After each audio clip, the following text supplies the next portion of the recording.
Got it there. All right. Thank you, Val, for joining us. Thank you for joining us today to talk about your run for Congress representing the 4th Congressional District. I'm wondering if you can start off by just telling us a little bit about why you're running. So thanks for asking. I have spent the last 12 years in public service to my community in this district. And when Congressman DeFazio called and let me know that he'd be retiring and encouraged me to run, I had to think very long and hard about it. I love the job I have. I love where I live. And I know that it's a lot. It's a 22-hour round trip, but I feel like this district, we have benefited by having someone that has represented the whole district, the rural parts, the urban parts. It's a more populous district than progressive or conservative. And Peter's been a strong voice. And at the point where I'm concerned that we're on the verge of losing our democracy, it is not in my nature to sit on the sidelines. So I put my name in. I won the primary with 63% of the vote. So apparently other people thought I'd do I was the right person. And now I'm running to represent the 4th in Congress. And, you know, you define yourself as a progressive, and clearly your record is very firmly Democratic in terms of the policies that you've pursued and just the policies you support. I did just want to ask you, though, why are you the right fit for this district, especially considering how varied and diverse it is? So my House district was slightly more conservative, especially when I started. Is very similar to this district. Part of it, about a third, was really very conservative and rural. Part of it, like about 3 precincts each, was really, really progressive. And and then the other part was, you know, sort of a lower income, blue collar neighborhood where people wanted jobs, wanted to have a middle class, whether they were working in manufacturing or in the timber industry. They saw those good paying jobs go away. So I'm the right person because I've done this before. And then as a statewide elected official, I won both, you know, progressive and conservative counties. And I worked with people in Eastern Oregon. I've worked with people in rural communities. So I also in the House, although yes, I'm a Democrat and I am a strong Democrat, I worked very well with people across the political spectrum and across the aisle. And that's one of the things I'm proudest of. It is why when I ran for labor commissioner, I had the support of both business and labor. And I've spoken at as many rural chambers of commerce as I have union halls. And as you all know, I've spoken in quite a lot of union halls. So I'm the right person because of the background I come from. I come from a town that was, you know, an old mill town, so similar to this. And I've done the job, and it's why I've got such a breadth of support from every county in the district. So what would you say are the biggest needs facing your district, and what would you anticipate doing about them? So there really are 3, and in no particular order. I mean, one is rebuilding a middle class. As I said, you know, we had generations of timber jobs that were wiped out, specifically on the South Coast. And you have people with a lot of money and you have people with very little. We have, especially in our rural communities, we have, you know, parents having to send their kids away to get jobs. So we need good jobs, and I will work to expand apprenticeship both inside and outside the building and construction trades, like I did as labor commissioner. I'm very strongly supportive of the Coos Bay Port, which will help reduce the supply chain congestion on the West Coast by 10 to 12%, and will create 9,000 good paying jobs, permanent jobs in Lane, Coos, and Douglas County. That's a game changer. The second is housing, because we can create these jobs, but housing, much like where you are, is really, really a crisis here, specifically on the coast. So we need to reinvest and make sure that the government, the federal government, is working with local communities on prioritizing investment, whether it's workforce housing or affordable housing, or, working with people to make sure there's housing at all levels. Like it's not only low income, but middle income and high income. And then finally is climate. We down here, whether it's drought or fires, or the changing temperature of the ocean, we are on the front lines of seeing every day the climate crisis. So I would work to address the climate crisis as the crisis it is in every single bill. I think any bill is a climate bill, and I will prioritize that. So what would that look like? So for instance, I mean, you had pulled your support for a natural gas pipeline from Coos Bay. And I mean, is that kind of what you're looking at? Just, pushing more clean energy, or what are the ways that you would try to build that into every single bill?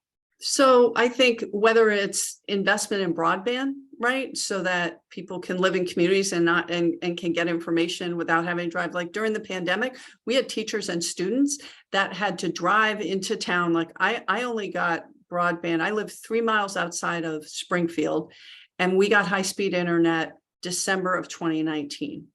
So the people across the major road from me still don't have it.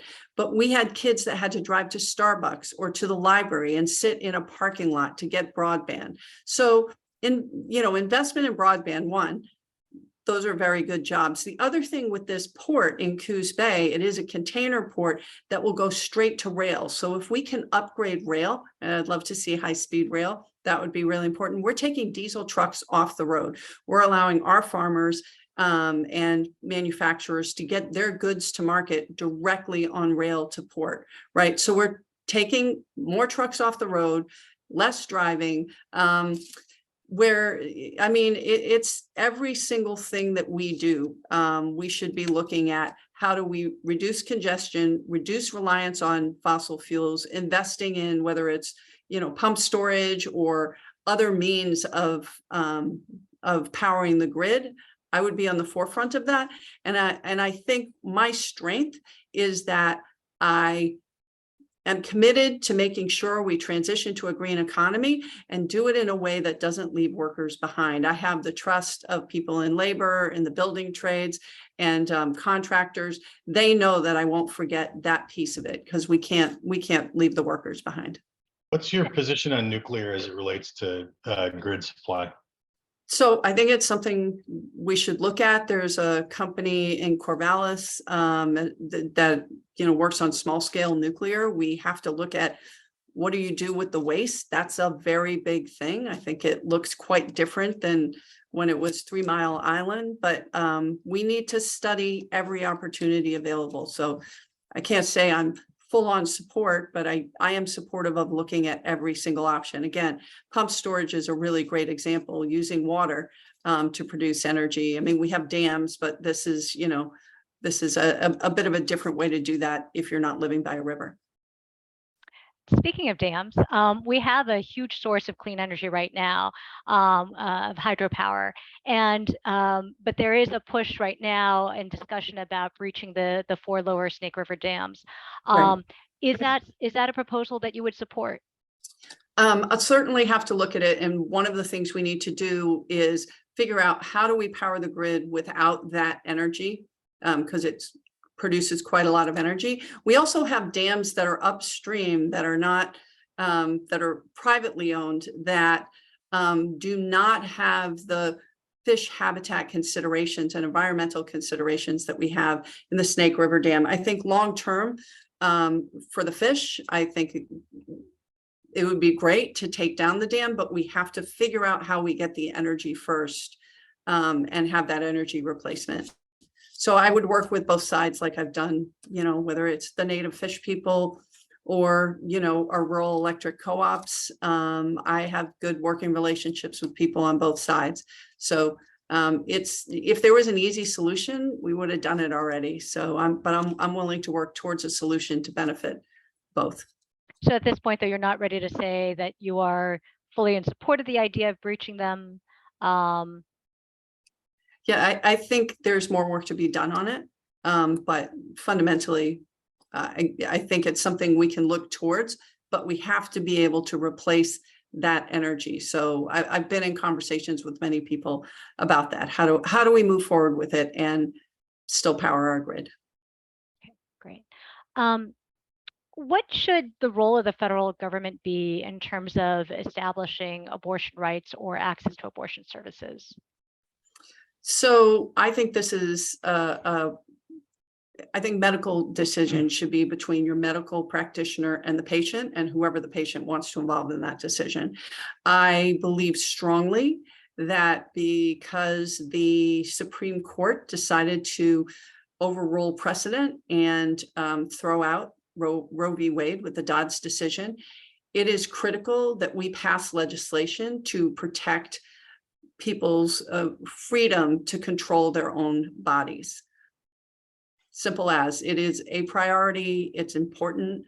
And it is one of the things that I've seen on the doorsteps and in talking to people that are driving and motivating both young people and women. I mean, I talked to some women who were my mother's age. My mother worked to help make abortion legal before abortion and make birth control legal, because you used to have to ask your husband for permission, right? So these women said, we remember what it was like, and they are more motivated than ever to vote. And I'm very pro-choice, and I think the federal government, we should absolutely pass a law.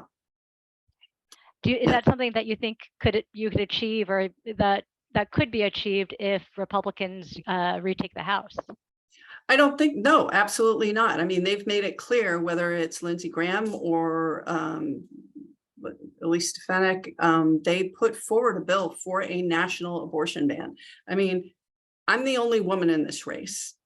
I'm the only person who's been pregnant. I'm the only person who's lost a pregnancy. And I can tell you it is offensive and terrifying that I would have to check in and wait for a hospital's lawyer before I could get the services I needed to save my life or my health. It's offensive. So if Republicans are in charge, they will pass a national abortion ban. Kevin McCarthy has said it's a priority. Lindsey Graham has said it's a priority. I know lots of Republicans are trying to dance around the question, but Republicans are in charge. They will try and pass a national abortion ban. That's why it's critically important that Democrats keep control of the House and that we keep control of the Senate. There's a lot of question about whether Democrats would be able to do that.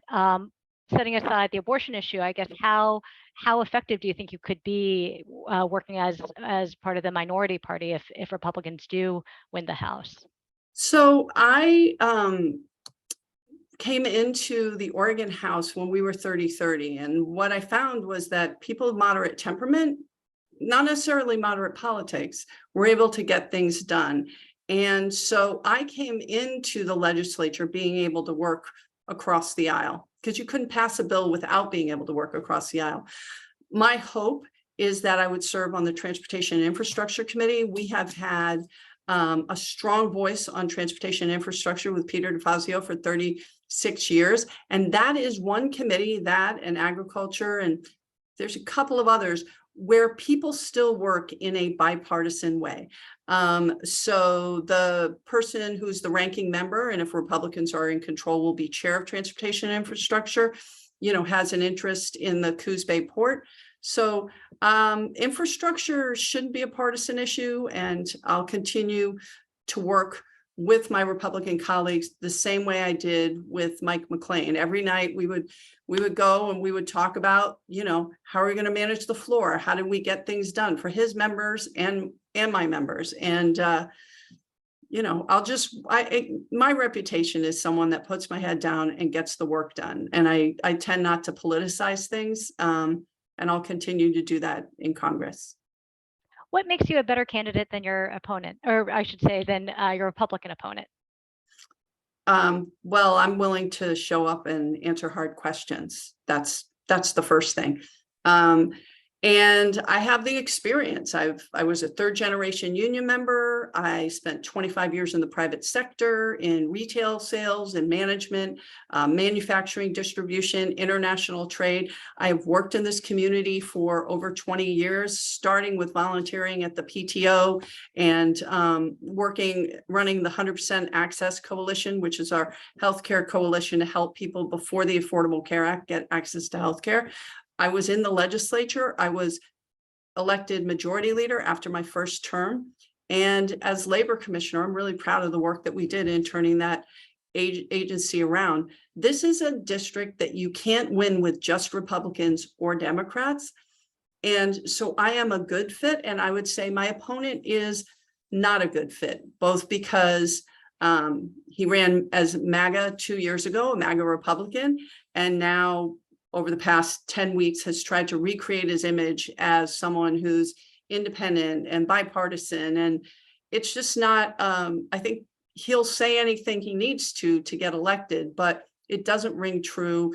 And I think with more life experience and maybe at some other point, he might be the right choice. But for right now, we need someone that knows how to do the work as opposed to someone that just says what they think they need to get the job done. Yeah. Great, thank you. Do you agree with Biden's plan to cancel that $500 billion in student debt? And are you concerned about the potential impact on inflation or the fairness of canceling debt for those in households, for instance, earning as much as $250,000? So I think that we need to look at the larger picture. Yes, I do. I agree with the policy. When I went to community college, my tuition was $367. I went to a private college that I think it was $7,000, $7,500 per semester per year. It is now $50,000 to go to that same school. So costs have been rising in higher education at an unprecedented rate. And what we have is young people with crippling debt that prevent them from buying homes, from, investing in the community. So by canceling this debt, and it isn't all the debt, it's the first, 10 to 20,000, 20,000 for Pell Grant recipients, 10,000 for non-Pell recipients. It can help young people get out of that crippling debt. The other thing that I really want to work on, and that I worked on here, is the idea of apprenticeship. So we've got kids that are $100,000 in debt, fighting for $15 an hour, when 50% of jobs need more than a high school degree and less than a college degree. So an apprenticeship model where you have an industry standard, whether it's logistics and distribution or being an electrician or being a surgical technician, you have paid supervised on-the-job training and certified classroom instruction. If we can treat apprenticeship in the same way that we do a college degree, I think that we can both fill workforce needs better and make sure that young people aren't graduating with this crippling debt. But I understand why Biden did it, and I think it actually strengthens the economy because it allows people to invest in their communities. But how will canceling debt change the trajectory of higher education's of tuition costs? So I can see how it would change things for people who've already paid, but how about for people? Well, again, the apprenticeship model, I think, needs to be used. We need to change the way we approach higher education. It is critically important. But again, 50% of jobs need more than a high school degree, less than a college degree. And now is the time, because, in a crisis, that's always when people are willing to make changes. Now is the time that we need to change how we're approaching that education. So, there are more opportunities for more people with practical experience. So that's my proposal. That's what I've worked on here. And that's what I'd love to work on at the national level. What would you say is the future of forestry in your district? So I've talked with a lot of people who work in the timber industry, and it is a different industry than it was, 50 years ago, where things were all clear cut. And the newer, younger sort of people that are coming into the timber industry understand that they need to have a more sustainable path to managing timber. We still build houses out of wood. We still use paper. There aren't as many jobs, even if we cut the number of board feet that we did previously. There aren't the number of jobs because so much of it has become mechanized. We mill more timber in the 4th Congressional District than in any other district in the country. So it's important. Also, we need to make sure that we're managing the wildland urban interface areas, managing timber there so that there's less things to burn. And we need to protect our old growth. So I think the recent forest accords have at the state level that the governor coordinated were a good step forward. But there's always going to be timber here, as you know, with the timber wars is a very, very difficult issue. But I don't believe that we should compromise our environmental standards and protecting our old growth. And I do think that we should have timber harvesting that is sustainable. Is that a lower level than you see right now? You know, right now, it depends. I mean, it depends if it's private timberland or federal timberland or state timberland. I mean, it's all quite different. I think it would depend. And on federal lands, would you want to see greater restrictions to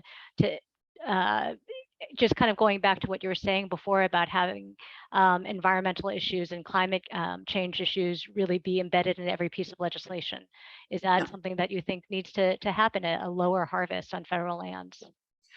I think one thing that we need to do is coordinate how we're managing our lands because of the patchwork, and not to get into the weeds, but the patchwork ONC lands where you have state lands next to private lands, next to federal lands, and they're all managed very differently. We need to have coordination, and that coordination needs to take into account protecting old growth, protecting, you know, fish and riparian zones, watersheds and habitats. I think we should still cut timber, but do it in a way that is sustainable so that we still can have timber in the future. And again, we're not having it burn. Great, thank you. Does anyone else have any other questions? No? Great, thank you. Did you want to wrap up with anything? First of all, I want to thank you. I think somebody asked me, you know, what do you think the problem is and why do we have hyperpolarization? And I think the biggest thing that has caused that is that we're all listening to and looking at different news sources. So I talk to my neighbor because I do live in a rural community, and he operates with a completely different perspective and set of facts than I do when he's watching Tucker Carlson and I'm listening to, you know, the BBC and, you know, OPB, right? So I think the job you're doing is really important, and I know it's not easy, but having a news source that people can go to that is consistent is absolutely critical. And other than that, I'm going to work really hard. I think I am the best fit for the seat, and I'm looking forward to representing Oregon in Congress, being the first woman in this district to represent Oregon in Congress. Great. Thank you so much for your time. I really appreciate it.